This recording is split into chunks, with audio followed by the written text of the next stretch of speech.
Welcome to The Explainer. Today, we're going to tackle those problems that seem so tangled up you don't even know where to start. We're going to unravel one piece by piece, and in the process, uncover a really powerful logic you can apply to, well, almost anything. You know that feeling, right? You're staring at a project or some big challenge, and it just looks like an impossible knot. It's like your brain just freezes up. Where do you even begin? That's the exact feeling we're going to take apart today.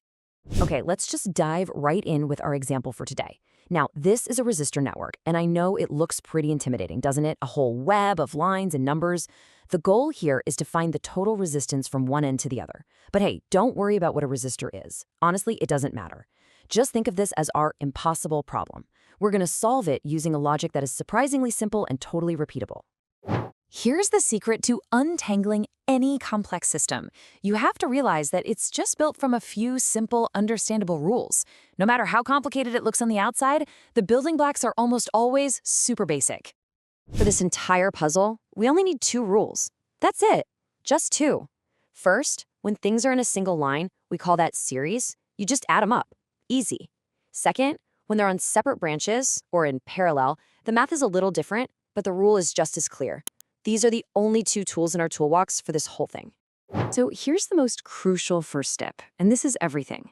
You never, ever try to solve the whole thing at once. That is the trap that gets everyone. The real strategy is to scan the entire problem and find the single smallest, most obvious part that you can solve right now. Okay, look at our big, messy network again. Ignore all the noise for a second. Where do you see our simplest rule in action? Right there. Smack in the middle. See those two? They're just sitting in a line, one after the other. That's a classic series circuit. It is the simplest piece of this entire puzzle. That is our starting point. And what's our rule for a series circuit? We just add them up. 100 plus 50 is 150. Boom. That's our first victory. We've already solved a tiny piece of the big problem. And now, this is where the magic happens. We take those two pieces we just solved, and we replace them with their equivalent, one single component. Now look at that. The entire problem is already visually simpler. We've taken our first bite out of the complexity. See, we've got a rhythm now. Find a simple piece, apply a simple rule, and simplify the whole problem. Now we just repeat. Let's see how this thing starts to collapse.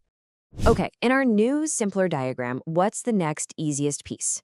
Well, it's these two right here. They're now sitting side by side on different branches. And that's a parallel circuit. So time to apply our second rule. We run the numbers for combining these two in parallel, and the result is 37.5. Another piece of the puzzle just snapped into place.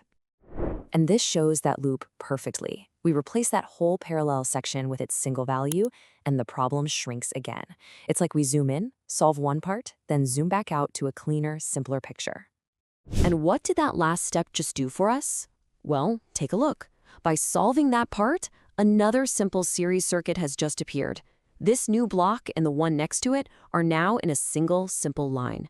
You see how the path forward gets clearer with every little step?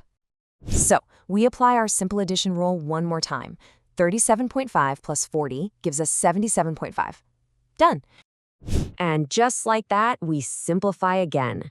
We replace that pair with a single resistor. The diagram just keeps shrinking. And look what just appeared. Another parallel pair. Can you see it? That's right. The resistor on that top branch is now in parallel with the entire block we just created. That is the next obvious piece to solve. Let's do it. We apply our parallel rule one more time, and the result for this combo is 52.2. We are getting so close now. Okay, after all of those little steps, just look at what we're left with. The entire messy web has been boiled down to this. Just two things in a single, simple line. That massive, confusing problem from the beginning, it's now just one addition problem away from being solved completely. This is that moment. This is where all those small, simple steps come together to give us the one final, elegant answer. So our final step, one last serious calculation. 20 plus 52.2 gives us our grand total, 72.2. And that's it. That's the answer to that whole crazy network. But here's the real insight, the thing you have to take away from this. The answer, 72.2, that number isn't the important part. The real victory is understanding the method. We just proved that this intimidating puzzle wasn't actually complex. It was just a few simple steps repeated over and over. And this really has nothing to do with electronics. This logic, this way of simplifying, it's a universal tool. It works for planning a massive project, for writing a book, for learning a new skill, for fixing pretty much any tangled up problem in your life. So here it is. The exact framework we just used, broken down into 4 steps you can apply to anything. Number 1, isolate the absolute simplest part you can possibly tackle. 2, apply a basic rule to solve just that one part. 3, redraw the problem in your head, step back, and see the new, simpler version. And 4, just repeat that loop over and over until the whole thing is solved. So I'll leave you with this question. Think about that big, intimidating challenge that's sitting in your work or your life right now. What is the smallest, simplest piece of it that you can solve right now? What complex problem will you simplify first?